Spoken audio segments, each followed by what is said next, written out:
warning. So Ken gets table space. I'd like to welcome everybody to the first annual podcast Battle Royale. Referee Steve. In this corner, weighing 189 pounds, we have Open Apple with Ken Gagne. What? And in this corner, weighing in at 198 pounds, I don't think so. we have Retro Roundtable with David Greelish, Carrington Vanston, and Earl Evans. Fellas, I want a good clean fight, no blows below the belt. Oh. In the event of a knockdown, I want you to go to the opposite corner and await instruction from the referee. Let's have a good fight. Who wrote this?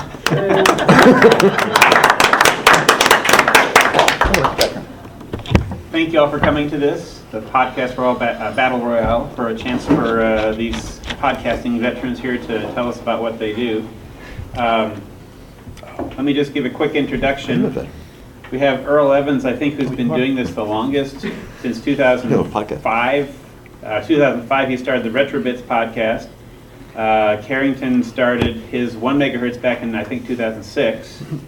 And then David has done various kinds of things, but I don't think he had anything regular until the Retro Computing Roundtable came out. Right. And then we have Ken Gagne, who's been doing this since February 2011 with the Open Apple podcast. So why don't you guys, maybe in that order, kind of tell us about your podcasting history and what made you decide to get started. Well, in the year 2000, I had decided to get into the retro computing hobby.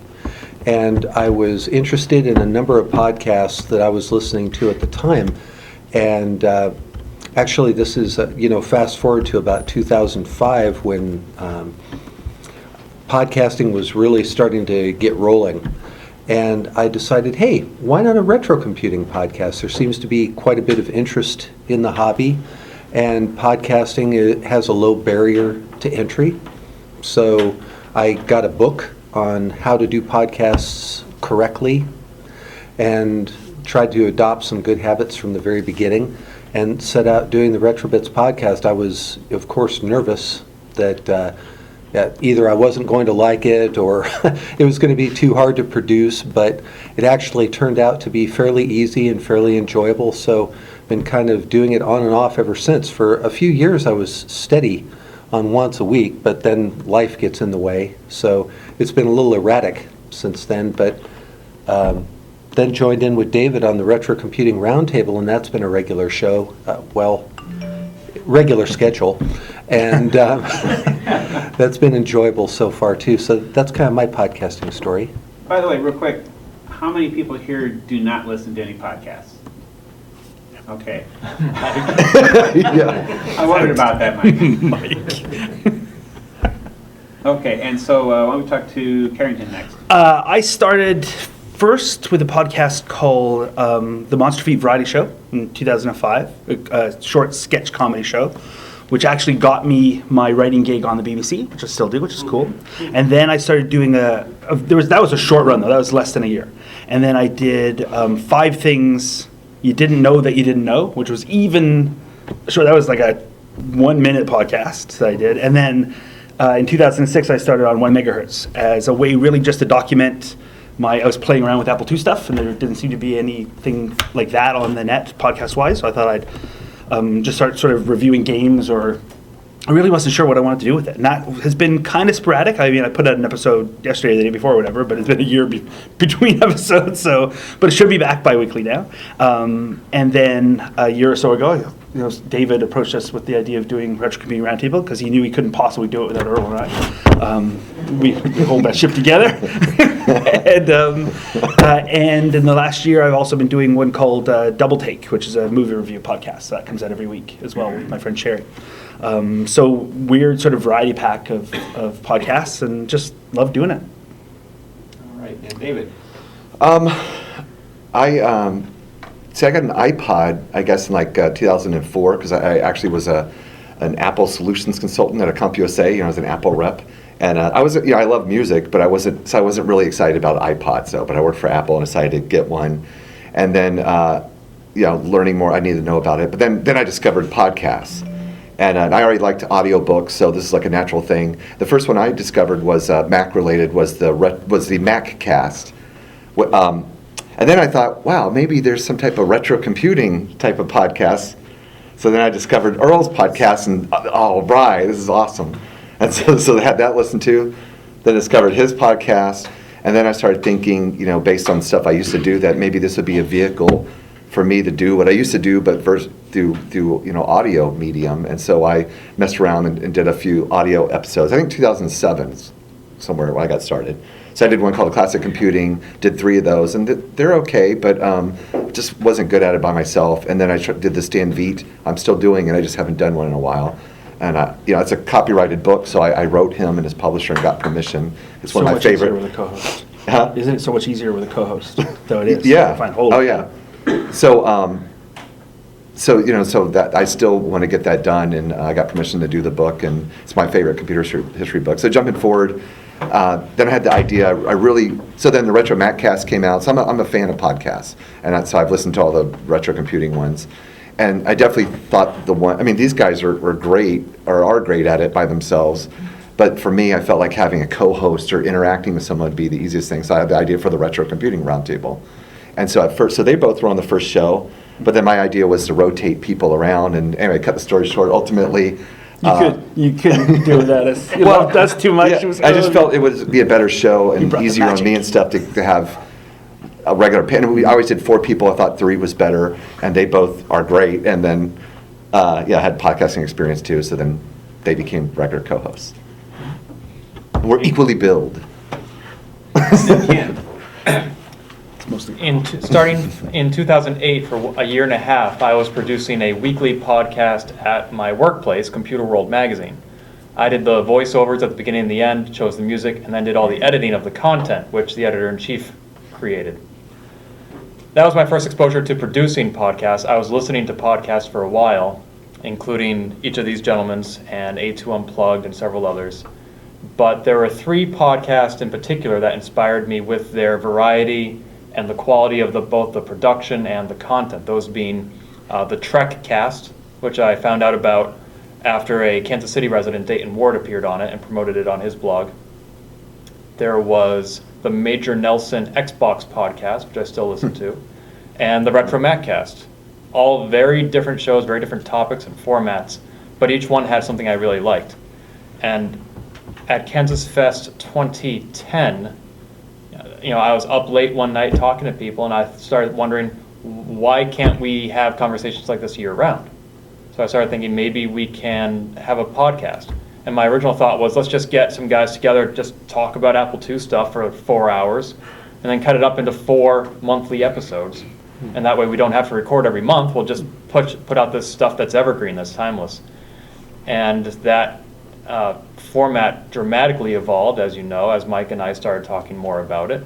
And eventually we started with the idea in August of 2010.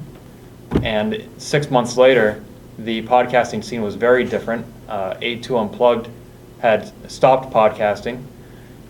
Retro Computing Roundtable was invented. And Mike and I were starting to get concerned, is there even room for us in this environment anymore? We decided, doesn't matter, we're going to do it anyway. I took all that experience and 2 months ago launched another podcast. It's a weekly show. I'm the only host, and I am interviewing people with multiple sclerosis about the challenges that they face and how they've overcome them.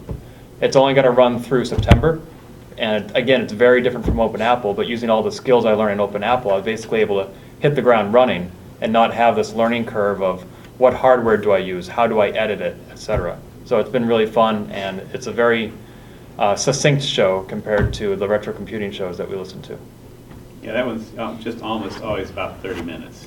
I've never had it run over 30 minutes. Yeah. And if it starts to run over 30, I edit it down until it's under 30. Okay. I was wondering, do any of you have any way with the sites that your podcasts are hosted on? I mean, they all run through iTunes Music Store, so you can get them there. But do you have any idea what the sites that you're hosting? Any guesses what your listenership is? I have a guess. What's your guess? It's about 1,500 listeners per episode, and the aggregate total of downloads throughout the history of the show is somewhere creeping up on 700,000. Wow. Yeah. Wow.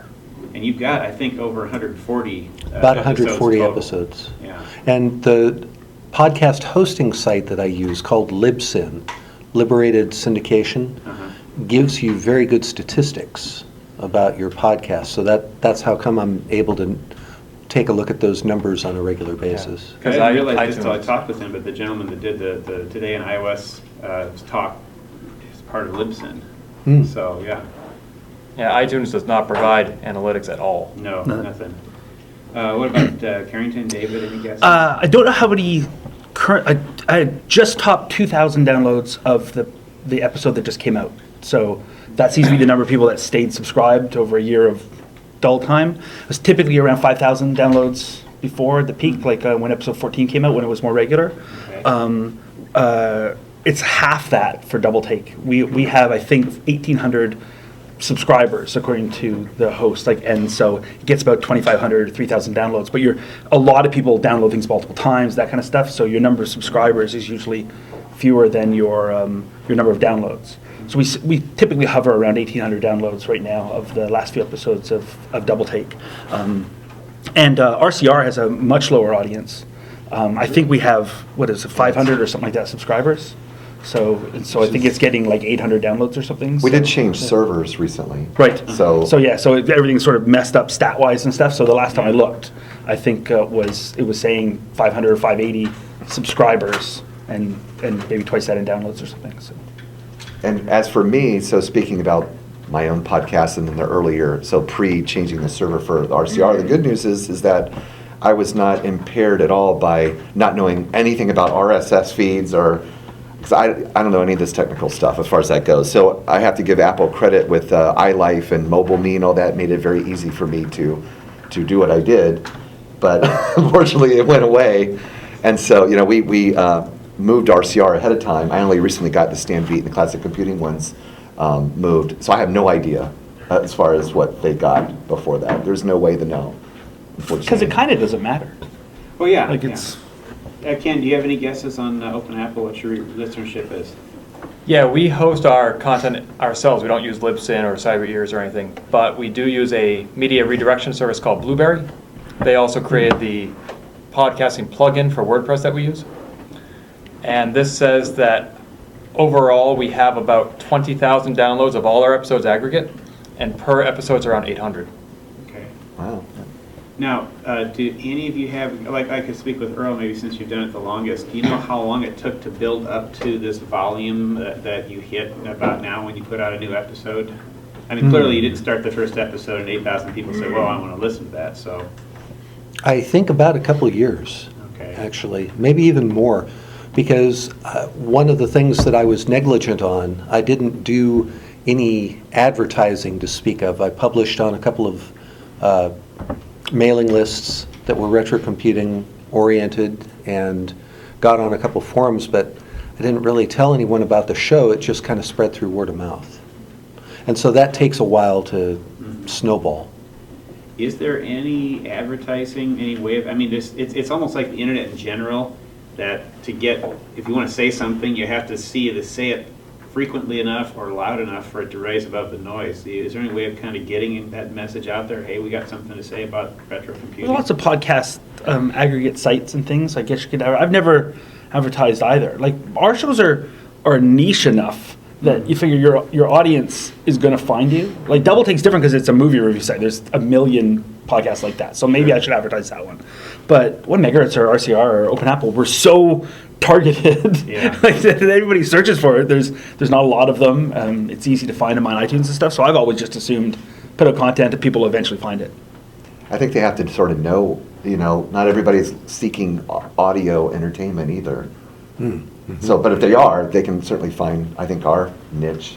But well, and you wonder if Apple's broken out the podcasting, at least in the iOS, to a separate app, if that's also going to help or not help the whole discovery aspect of it.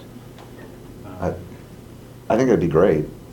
Well, they have broken thing, but I don't. Yeah, I can't anticipate how that'll play out. Whether they're doing it because they want to start to disassociate themselves from it, or if they're I don't know. But people who are interested, it's easy enough to find on iTunes. That's where almost everybody finds their podcast. You go on there, you search for a topic, you list them.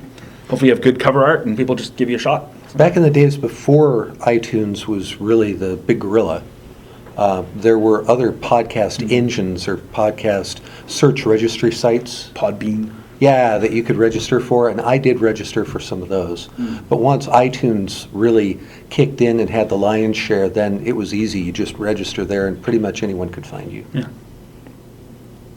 One of those directories, I think it might have been Podbean, I submitted OpenApple and I put the URL and the title and the description. And I don't know if it was some sort of a bug. I have to assume it was intentional, but no matter what field I was filling out in their submission form, it would filter out the word Apple. Copyright or So something. the name of the podcast was Open. The website was open-.net. And I don't know why that was happening. Maybe it's like a bad word filter or what. So I emailed them, and they're like, oops, Apple. we fixed it. Right. Now, Ken, you've done blogging for quite a while. I have. Do you see a connection in terms of blogging versus podcasting? I mean, obviously one's audio and one's visual, but what about the comparisons? Well, certainly, they're consumed very different ways. Podcasting is something you can listen to while you're driving to work, while you're going for a jog. It's something that you can have on in the background, whereas written content requires your eyes and thus more focus. It's harder to multitask. And that's one of the reasons I'm doing that multiple sclerosis podcast, is people can be training for an MS fundraiser and listening to the podcast. And also, I used to run an MS blog that had a dozen different authors, and getting people to write stories was really hard, especially people who aren't normally writers. Right. But I can sit down and talk to them for 20 minutes, and anybody will talk to me, and I can record that and publish it. So it's much easier to get a lot more voices, not literally speaking, into a podcast than it is into a blog. But yeah, they are very different. But in both cases, you have to think about SEO, and that's one of the reasons we have such extensive show notes in our Right. because Google doesn't index audio content. And so if you're looking for an interview with Bob Tripp and you have one in your podcast, you have to say that in your show notes, whether it's in the title or somewhere else. And that's why almost every topic we mention on the show gets a written reference. And we would like to have written transcripts of our shows, but those are extremely time consuming or expensive. Can you use like Dragon Naturally Speaking and just... Unfortunately, since we have different voices on every episode, Dragon Natural Speaking is not trained to recognize all those voices, especially when we're speaking over each other. And you'd still have to go through and edit the final thing to make Right. sure that it actually got what you thought you said. Trusting, as a doctor who's tried using it for dictating, you got to go back and look at it Right. again, or you'll be very embarrassed. I do like no show notes. I'm terrible. Like, I'm like, whatever. Listen, if it's about this, let's do it. And speaking of online submission of content, we are using Backchan for this session too. So if you have any questions, throw them on there. I just want to comment. I'm kind of surprised. I mean, podcasts and audio, like audio books too, are a huge part of my life. So I mean, that triggered that whole thing for 5 years now or so. So And that's your trigger. I'll remember that. Okay. Well, catalyst then, or whatever. I don't know. But I think audiobooks are pretty popular, pretty big. Audible's pretty, They sponsor every podcast in the world except us. So I don't know what the disconnect Yeah, is. what's up And with then that? podcasts are free, so I don't understand. I would think that I would have thought it would have been bigger by now, or maybe it really is, and I don't know. We're doing a retro computing podcast. The audience is only so large. Dude, like, But I think you still have the issue, as far as that's concerned, that, I mean, the whole problem with the internet in general is it's everything. Yeah. And you've got to either have a well-known name like CNN.com for people to even know that you're there, or you've got to have some topic that everybody wants to know now about, that they're going to be searching for it. And it's, again, you have to rise above the noise. But at the same time, I look at it like, who cares? I mean, it's not, I wouldn't want to do it if nobody listened. But I put out a stupid blathering thing 2 days ago talking about playing Archon, and a couple thousand people listened to it. Like, that's more audience than something like that in a lot of ways would even deserve to have. Like, that's crazy. So whether it's 1,000 people or 30,000 people, it doesn't really affect, like, you're talking and somebody listens. And But I think I do- I still if it was 10 marvel at people. how you have collected such a large audience, other than the fact that you've been doing this longest Right. or longer than most of us. it helped though, because I kept I used to do a webcomic called Movie Punks and had a crazy, massive, I don't understand it audience. And I got into podcasting not too long after I got out of webcomics. And a lot of people just jumped shipped. So I already had an audience, and I think I just kept, as people said, okay, I'll listen to your Apple. And then I think a lot of people said, that topic isn't mine. But it really jump-started. So right away, first episode, 10,000 downloads. It was crazy. Because for every episode of Open Apple, we publish a link to it on A2 Central, Call Apple, CSA2, Apple Fritter, Vintage Computer Forum, Twitter, Facebook, and Google+. So much more professional than me. I don't do any of that. Exactly. I've never seen you promote your show anywhere. People just click refresh in iTunes and they're like, oh my God, he's back. I just don't. I'm too lazy. I should do that stuff. That's a better way to run a podcast. Everybody, and honest, the big thing I have found, though, I went a year between 1 megahertzes because it's just me. Whereas I do DoubleTake every week because I don't want to let down Sherry, and every 3 weeks we do it because I don't want to let down these guys. Having a co-host is the magic gold of actually getting stuff out because you have somebody else who you don't want to let down. When it's just me, I'm like, I'll do it in August. I'll do it whenever. And that was pretty much the selling point of. For me, that was what I wanted for myself, and it was kind of a selling point to them. Why don't you guys consider being a co-host on the show full time? Because then it gives us all a vehicle that we can do. It takes all we the all pressure like doing off. it, so then we do it all the time. You don't have to do everything yourself then either. I don't have to worry about showing up and having a whole shows or really any idea at all. I count on you guys showing up, bringing the knowledge. I'll be the talking monkey. And It doesn't show at all, though. but it's easier because we have a shared. Maybe we should talk about production stuff or how we do it or whatever. Well, that's one of the questions along the way here. Well, So I'm really interested to hear how they do it. But before you get off numbers, though, I do want to say that when Retrobits started, I told my wife I'd be happy if 5 to 7 people listened on a regular basis. And I was not being facetious. Perhaps I was underestimating a little bit, but I really did mean that, I didn't have any idea how big the retro computing podcast community would be.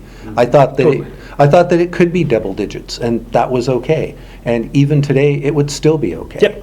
A listenership the size of this room would make me delighted happy. I'd be Absolutely. whatever, dude. Somebody's listening to what you say. It does bring to my mind something I remember reading on John Gruber's Daring Fireball blog once, is that he had something where somebody said, if you want to be successful as a blogger, and podcasting and blogging seem similar to me other than the context in which they're given. He says, talk about stuff that you're interested in and don't worry about whether people are listening or not. And others who have the same interest will find you.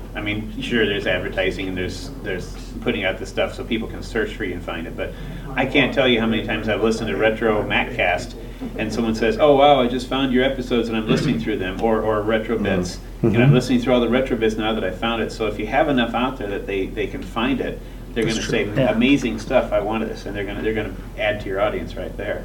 Well, how about setup for the podcast, and how are they different for the solo versus the group efforts? Maybe Ken want to start with that this time? Sure. Mike and I have a Google Doc spreadsheet, and throughout the monthly and up to each episode, we are putting notes in there, such as there's a topic that we want to discuss, a link to the topic. Sometimes while we're doing the show, we'll pull up the link so we know what we're talking about because we have it in front of us, and then we'll include that in the show notes during post-production. And we're just putting everything together. Mike and I also reach out to different guests that we want to have on the show and try to recruit them. We haven't had anybody say no, but there are always scheduling conflicts. So there have been some people we've tried to get on the show and either had to wait a couple months to get them on or it just hasn't worked out yet. And then we set up a date and time, usually on a Friday night or sometime anytime on a Saturday. Mike and I are usually 2 hours apart in time zones. We've had people in all 4 of the continental United States time zones, as well as in France or Australia. Sometimes we have to record really early or really late. There have been times when I'm in the studio at midnight and the bloopers are just ridiculous because I have no idea what I'm talking about. But is this what you mean by preparation as opposed to that? Well, and that in the setup, and what's different about doing that, the group one versus the solo one? The solo show, the crux of each episode is a 20-minute interview, and there is like 5 minutes of stuff at the beginning and end of each. So last April, I was driving down to Providence, Rhode Island to interview somebody. I pulled up a map of people affiliated with the National Multiple Sclerosis Society that live between me and Providence, and I found 3 and 4 others. So I emailed them all and said, hey, can I stop by your house and interview you too? They said, sure. So I went home that day with about 5 interviews, each one 20 minutes long, and I sat down in an afternoon and cleaned them all up and edited them. Then the 5 minutes before and after, those I record each week. I get somebody from the MS Society, an employee, on the phone, and I ask her, so what's new this week? What's going on at the organization? And she tells me, and then I record for 5 minutes by myself to introduce the show, and then I concatenate those with the interview I recorded sometimes months ago and push it out. So the interview, there was an episode that just came out this past Monday that I recorded the interview a month ago. The extra 5 minutes at the beginning and end, and then putting it all together, creating an MP3, uploading it, submitting it to iTunes, whatever, that takes maybe an extra hour a week. But it's a very fast show. It's very easy to do it in advance. And there's only going to be 18 episodes total, and I recorded I recorded 8 in April, 8 in June, and I'll do 2 next month. And then we're done. And then your physical setup, the hardware that you're using, is it your own or is it the stuff you're using at Computer World? I use the same setup for both shows. Computer World, which is the magazine I work for, has its own audio recording studio that they let me use as long as I'm not supposed to be doing my job and somebody else doesn't have a work-related use for the studio at that time, which is why I'm usually there nights and weekends. It's a very extensive and expensive setup that I could never afford on my own. I don't know what most of the buttons do, but the quality's pretty good. I was recording using the PC that's hooked up to all this hardware, but then I realized that I could just take a line-in jack right from the stereo to my laptop and record there. So instead of using Sony SoundForge and then exporting it to Audacity, I can record directly in Audacity. And we conduct the interviews over Skype. Mike and I are on Skype with a third person every month. And we have each person, I'm not recording the Skype conversation, because if I did, I would end up with one aggregate audio track that has all 3 of us talking. Instead, each person is recording his local audio, so they end up with an MP3 of just a third of the conversation, basically. And then they send all that to me, and I add it together so that I have 3 separate audio tracks. That way, if Mike is talking and I sneeze while he's talking, I can delete the sneeze without affecting what he's saying. And different people have different background noises too, so I can do a separate noise filters on each one. I can balance the sound on each one. Sometimes something goes awry because when 3 people are recording their audio, you got 3 points of failure. We had one person on the show. He had never used Audacity before. He recorded with us for 2 hours, clicked stop recording, went to close the file. I said, "You want to save the changes?" He said, "No." And the file disappeared. He didn't understand what it meant by save the changes. It should have said, "Do you want to save the file or do you want to save the recording?" In which case he would have clicked yes. But that's why I am recording the Skype conversation on my end as a backup. So in that case, I did have an audio track that was our guest and Mike combined. So I had 3 tracks, Ken, Mike, and guest. So when just Mike was talking, I had that nice and clear, but when the guest was talking and Mike would sneeze, nothing I could do about it. Mike. Does Tony have a question? Yes. Have you found you've had Audacity crash on people? I have not had Audacity crash during recording. I've had Audacity do some really strange things while editing. Even in this very last episode, I created an entire draft of the final MP3, sent it to Mike to listen to.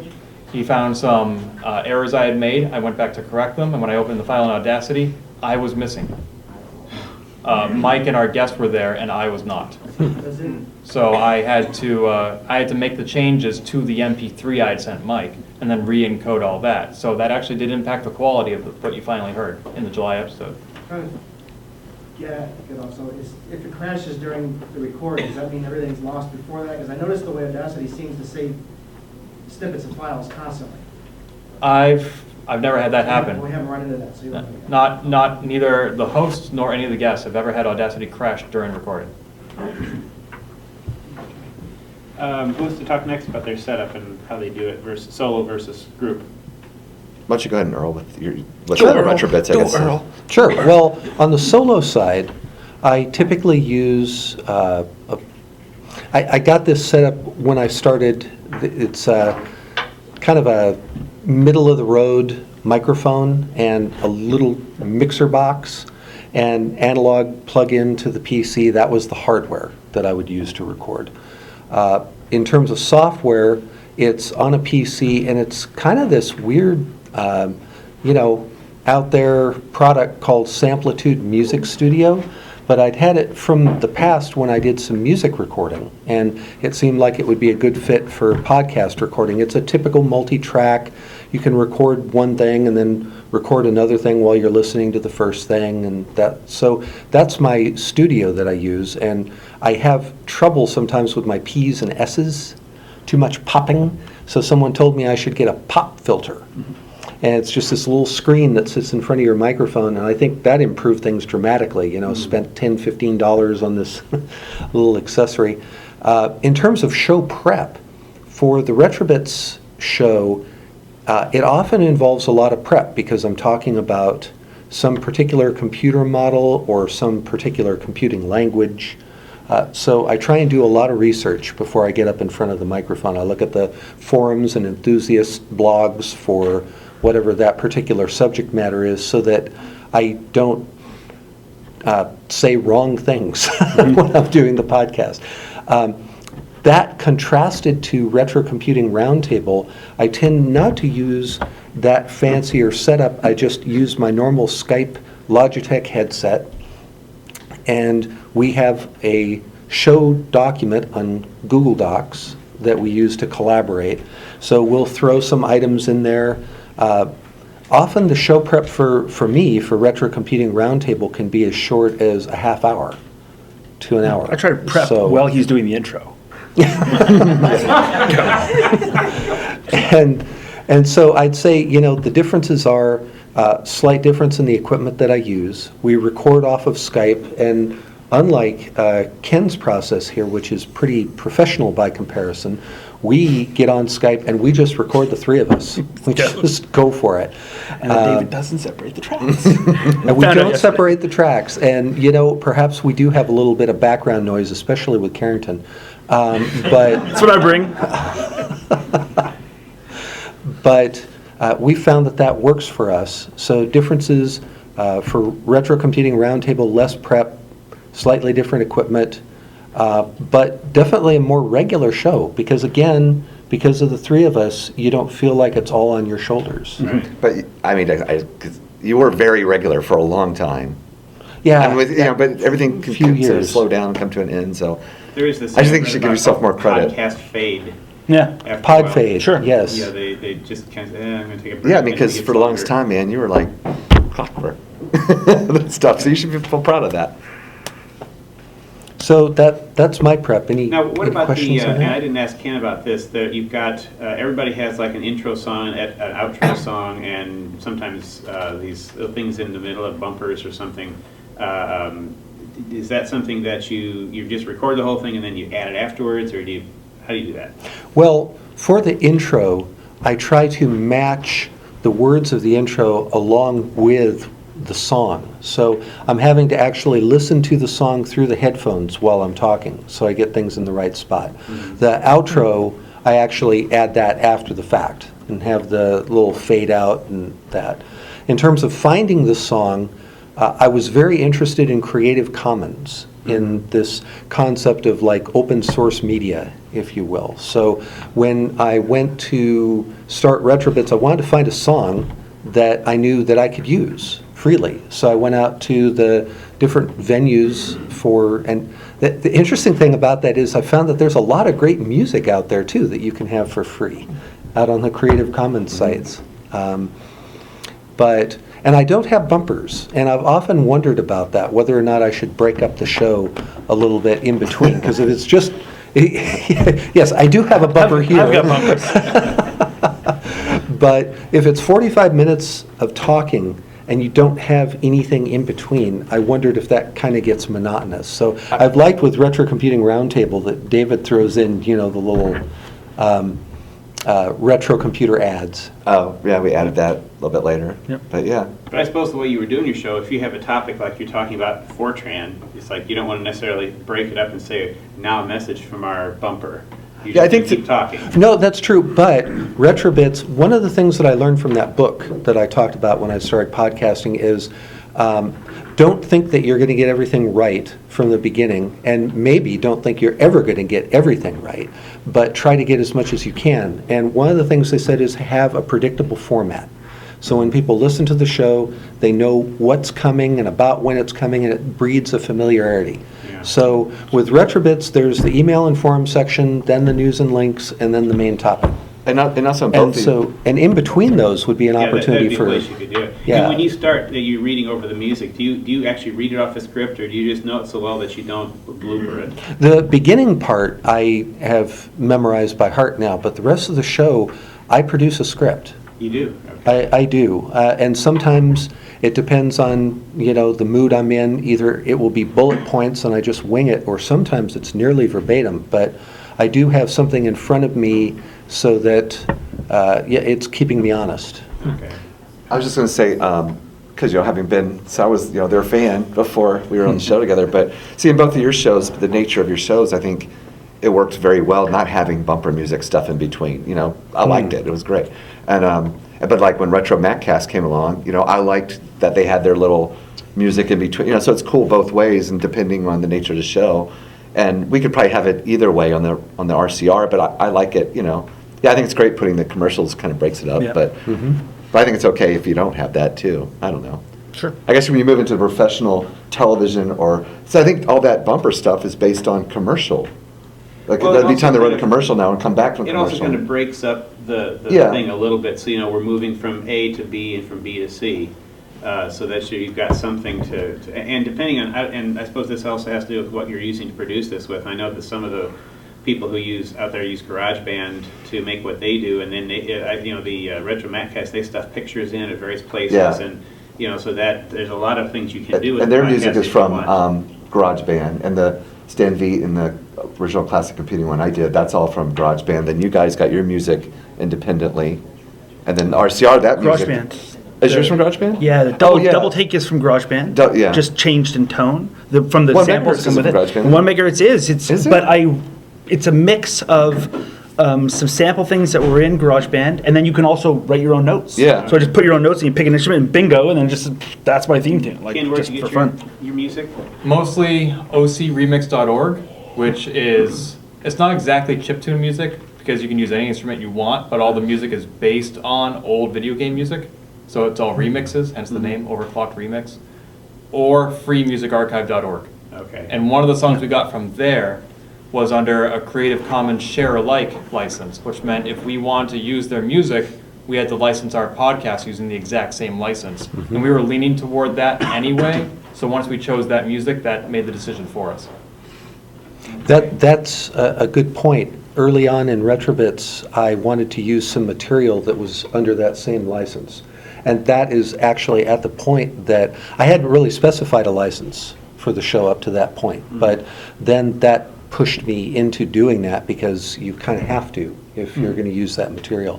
It was specifically from the BBS documentary, from Jason Scott's Okay. production. Because everything I do, from the beginning, I wanted Monster Feet. The goal was eventually to make it its own little mini network.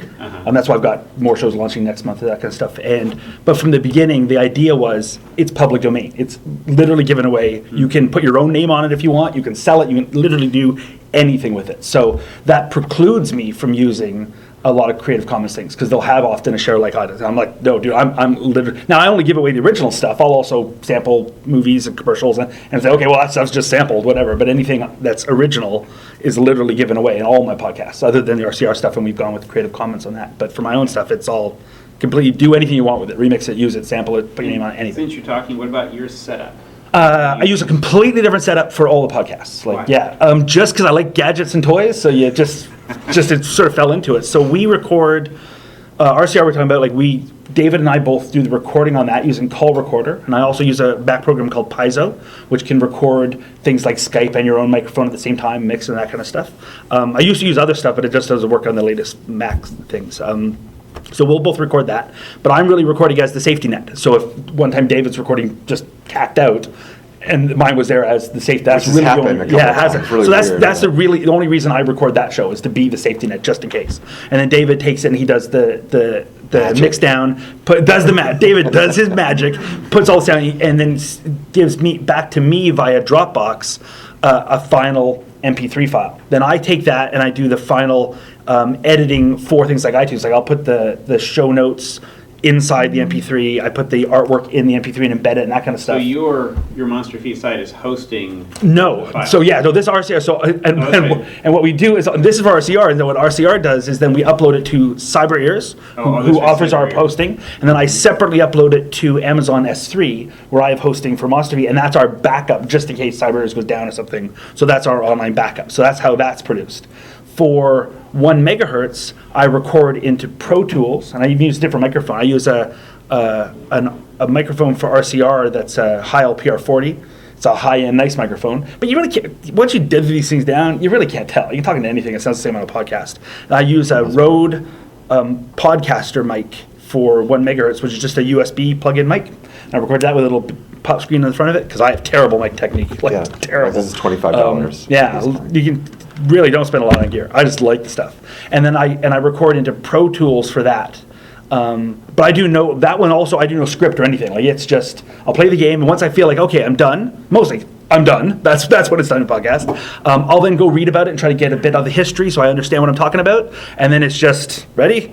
Live, done, stop recording, you're done. Like I literally, like I have a little fader thing, I was like, okay, put the bumper in, that's why there's ums, and I just do it live. And then DoubleTake, I use, because I often have to open the thing and be in front of a movie monitor, that kind of stuff, so I use actually this microphone, which is it's also a Rode, but it's a lavalier mic, so it just clips to me, and then I can just walk around with it. So I use that, and I still record into Pro Tools for that one, for the one Sherry and I do. But that one also is done live. And in that case, it's fully live. Like I play the intro music and we're both hearing it. It's recorded through Skype and Paizo. And at the end of that, then she says, welcome to DoubleTake episode, the next one's episode 50. And at the very end, then we say, okay, see you next week. And then I fade up the closing music and I save it and done. There's no editing at all. And Pro Tools exports that one already with the embedded artwork and the notes and all that. So I literally am exporting the finished file directly into my local iTunes. It says save this to iTunes, and then I upload it, and that's it. So that one's the least production. David, tell me about your setup. So I've always used something like this. This is actually the second one. I don't remember what happened to my first one, but it was pretty good. And You did that hissing broke. thing. Oh, that's right. Yeah, Yeah. That's right. I didn't do it on Windows, but I do it on the Mac. Yeah. Or the Cyloning. That's what it was Yeah, called. a You lot guys of remember when I first got headsets. started. Weirdly, if you get into podcasts, watch a lot of headset brands on Macs. And have to unplug After it, a certain plug it amount in. of time, will start to generate hiss. You have to unplug it, plug it. It's like a static buildup. It's weird. So only on headset mics and Macs for some reason. Skype in 1 hour in Mac. Is it? Yeah. Okay, It's yeah. some weird thing where it would happen to David all the time. We're like, what's with the David's attacking us? He's And it was a got- Plantronics, and this is a Plantronics. This one doesn't do it. So then weird. I bought this one to replace it, which works pretty well. But then for this past Christmas, my wife and kids, my main Christmas present was I can't remember the brand of it. It's like $100 microphone with a pop filter. Yeti, right? Yeah, the Yeah, Yeti. Yeti. Yeah, which is Which very is by nice. Blue. Blue makes good mics. Yeah, USB, and then my headphones come off it, and I have a pop filter, and I didn't want to try to bring that here. So I've always used that, and then used the Yeti. Always use the Mac, Skype. With spent $20 on. I did a little bit of research before I got started. The RCR for call recorder.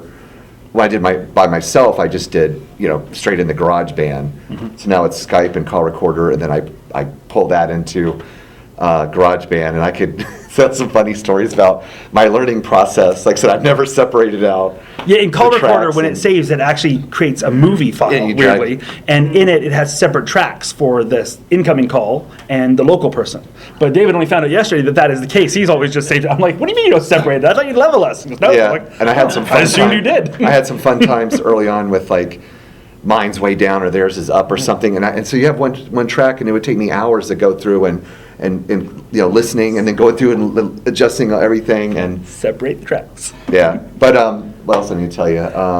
But I got good at it, and then I haven't had that problem in a long time, and so pretty much I come in the garage, so here's last show, and then I open it again after we record it, and I delete the audio, our voices, and I still have the music and intro, and then I grab the new one, stick in there, and I Yeah, found and adjust it and everything. with feedback and stuff, both to my shows and what I've heard from other shows, most people really honestly do not care that much about the quality of the sound of the voice. All they really care about are relative levels. If you have two people Yeah. and one No, I mean, person's yeah, loud and one turning up person's and down. quiet, it's a pain to listen Yeah. to it. Because if it's loud enough in the car, you can't hear the other. 'Cause you're having to fiddle with as long as volume everybody's now. roughly the same level, it kind of does. They're all dithered down to low quality MP3s anyway. So it really doesn't, you don't need high end gear, you don't need anything. You just make sure everyone's roughly the same volume and you're gold. Let's talk about that real quick too, because in case people don't know it, if you're going to have a podcast and you host it on iTunes, iTunes does not host the file. You Right. host it somewhere, and iTunes simply is a place that you're publishing a link to it.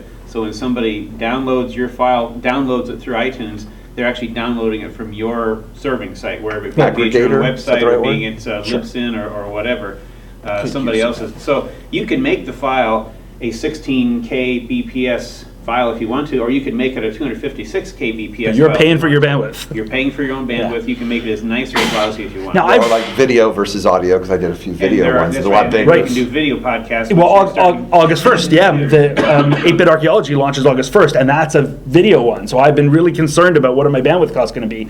But that one is specifically designed to appeal to a very tiny audience, though. Like, I'm kind of intentionally hoping I get like 100 people watching it, because it's going to be just an unboxing thing. So I'm not really that concerned with the bandwidth on that, versus if I was anticipating 20,000 downloads, then I would be concerned. But with video, you can host through iTunes or YouTube and stuff, so you have other people that you can dump it onto. We're right at 11:45, and I am enjoying this, but I don't want to keep people if they want to get to lunch. But I want lunch. we can go longer if you want to. I was thinking it'd be interesting to hear about, have you had any disasters in trying to do this? Or I think somebody has some bloopers. I have a few, Ken has like bloopers. 5 minutes worth. Yeah. Ken has bloopers. I want to hear the bloopers. One quick thing I want to add about separating the different audio tracks. With the MS podcast, the particular audience I'm speaking with are not tech savvy. So when I conduct interviews over Skype, I don't have them record, but as you pointed out, you can record the incoming and local calls separately. It's only when you have more than 2 people on the show, which every episode of RCR and Open App will do, that you really need to get people to record locally. So I don't have to ask the people from my MS show to record theirs. Sometimes I'm recording not online at all. I'm actually going to their house and speaking with them, in which case I use a handheld MP3 recorder, which is sitting right there. And that produces just one audio track that I can't separate. The benefit to doing that is I'm interviewing them in person and establishing a rapport that you don't get online. There was one person that I interviewed after I went over to her house for dinner. You know, you can't do that online. So there are benefits to both.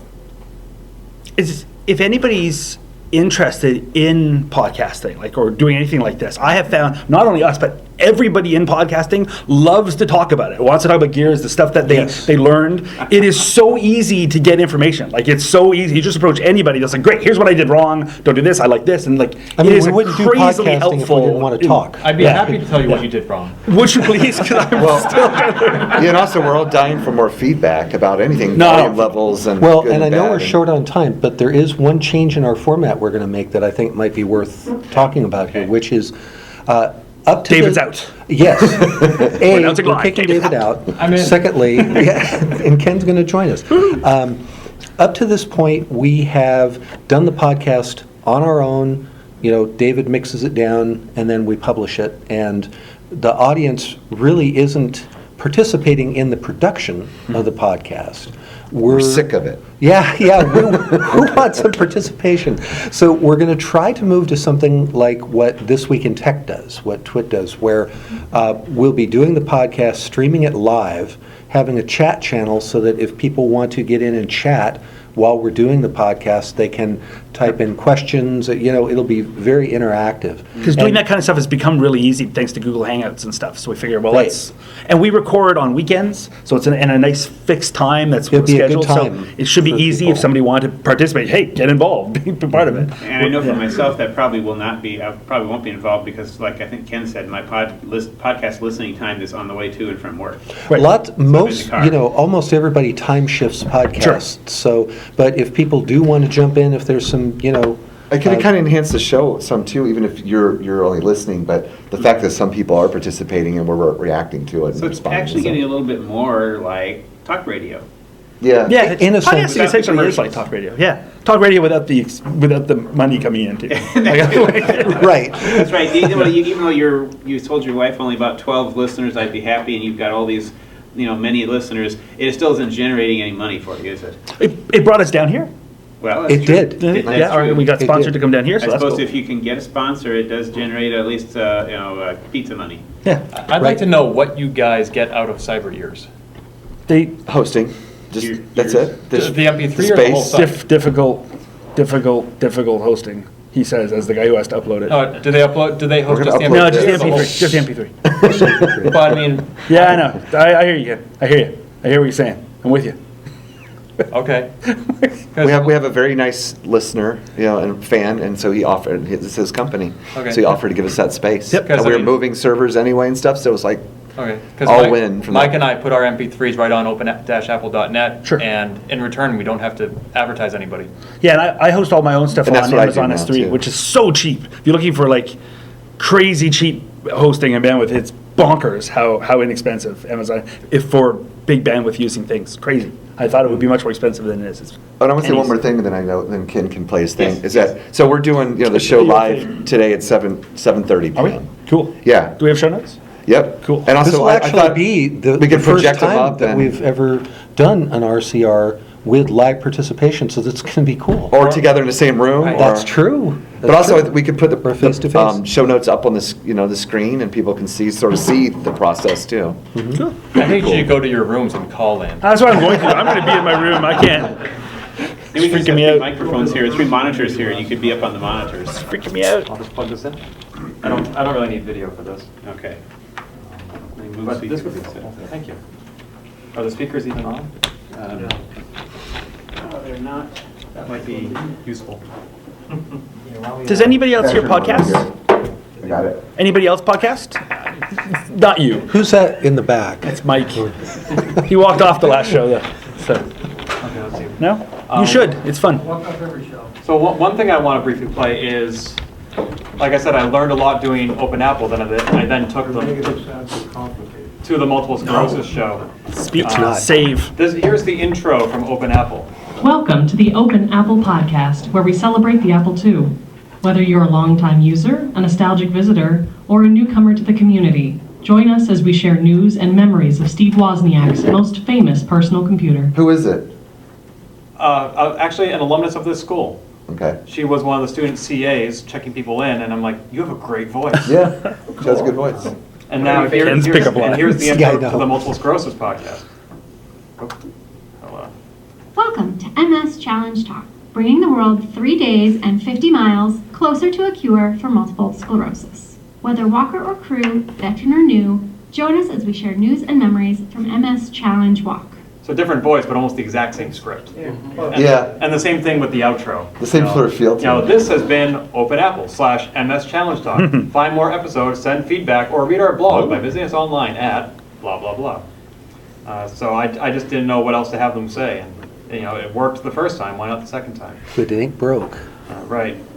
Let's see. What else do I want to play for you? So the intro and outro, the student CA recorded for us first, because that's all we thought we needed. And then like the day before we were going to go live, we realized we need bumpers in the show to separate out the segments. And we'd already had her in the studio to record an intro and outro, and we couldn't get her back in the studio in time to do the bumpers.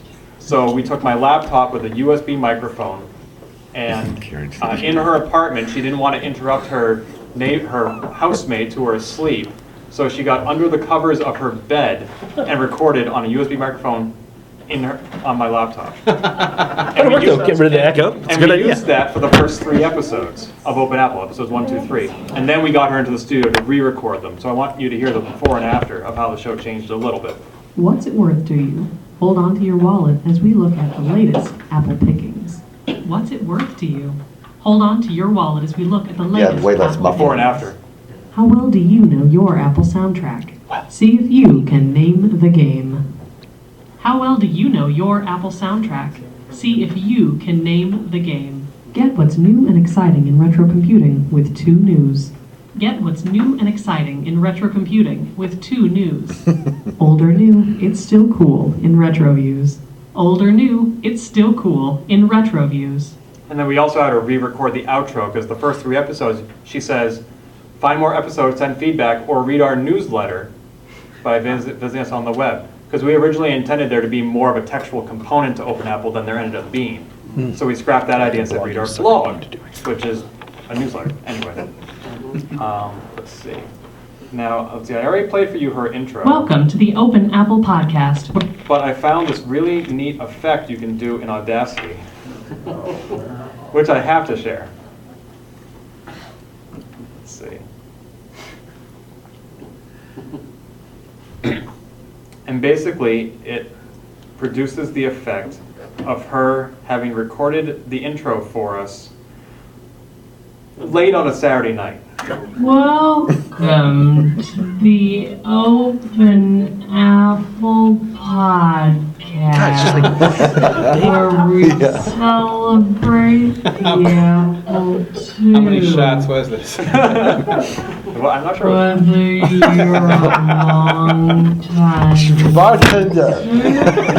a nostalgic visitor, or a newcomer to the community.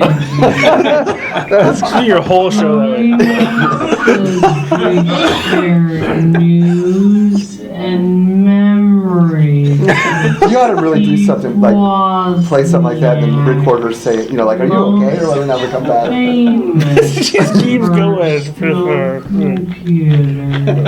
I'm very good. The most mellow retro computing podcast ever. Awesome. About 10 minutes worth of material to that one. Right. So now I have a minute and 3/4 of bloopers, and then one more thing I'm going to play for you, and then we'll be out of here by noon. So I have an hour of bloopers. I've turned it down to under 2 minutes. And I tried to focus on ones that either are about these guys or actually feature these guys. Our whole show is blooper. So you'll definitely recognize the voice of the very last blooper. Okay, so it seems that Mike doesn't have anything else to contribute. I never have anything to contribute. So I'll just keep talking. It's the Ken Show, starring me. Isn't it always? It's always about you. I try not for it to be. When Carrington's on the air, it's about him. It's always about Carrington. True. Even when he's not on the That's show. right. And Jason Scott, apparently. Yeah, I think Jason's packages definitely provide the extra value for the money. Did you guys talk about Jason's package? I never thought we'd be on the show talking about Jason's package. Boy, time to move on. I'm sorry, I blew it. Scott. Scott. Okay, I have a suggestion. From now on, every time before I start to say something, I'm going to play Hail to the Chief. And then every time you say something, we're going to play the Price is Right loser music. Fire! That was good.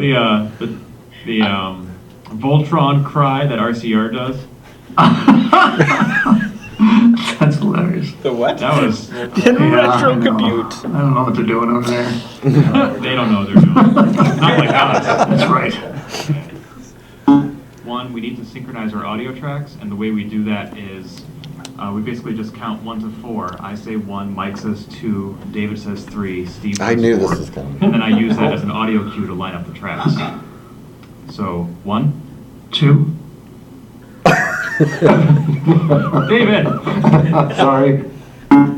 It's kind of big and sort of phallic, but it's really nice. My new microphone. And finally, sorry, David. Hey, it's talking about my microphone. That's right. Sure. He calls it. And then that thing I talk into. Right. And this last piece is something original that hasn't been played before, other than for me and Mike and Andy. And one of the things that Mike and I love about Open Apple is the number of people who have contributed to it over the year. We love having that rotating guest seat. We love having the guest bumpers.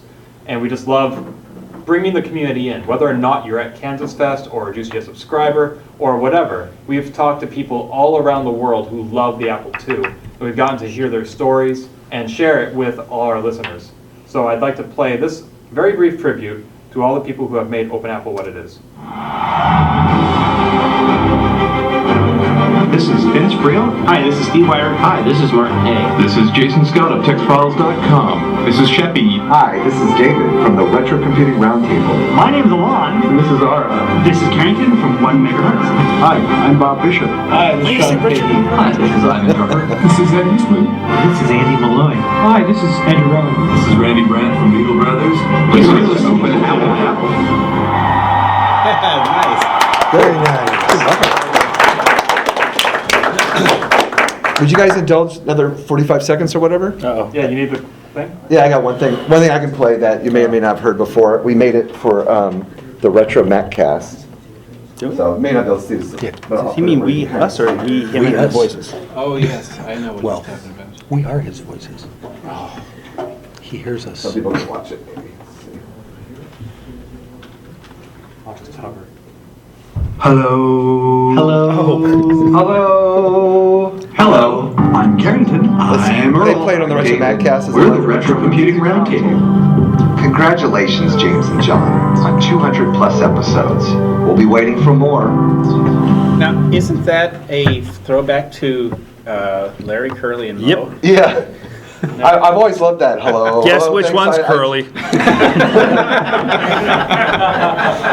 I want to know who's Moe then. And So I who's suggested Larry. it, and they liked the idea, and Have you guys been on the Retro Maccast as a guest or anything? I have.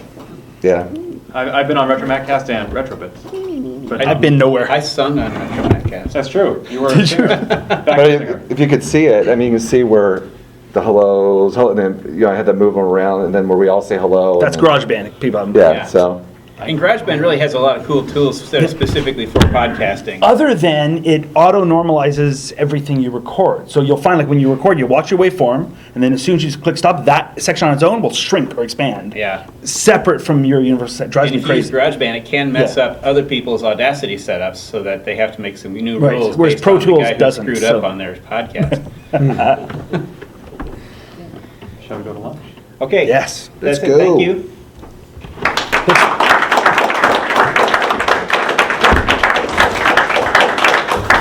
Thanks for listening.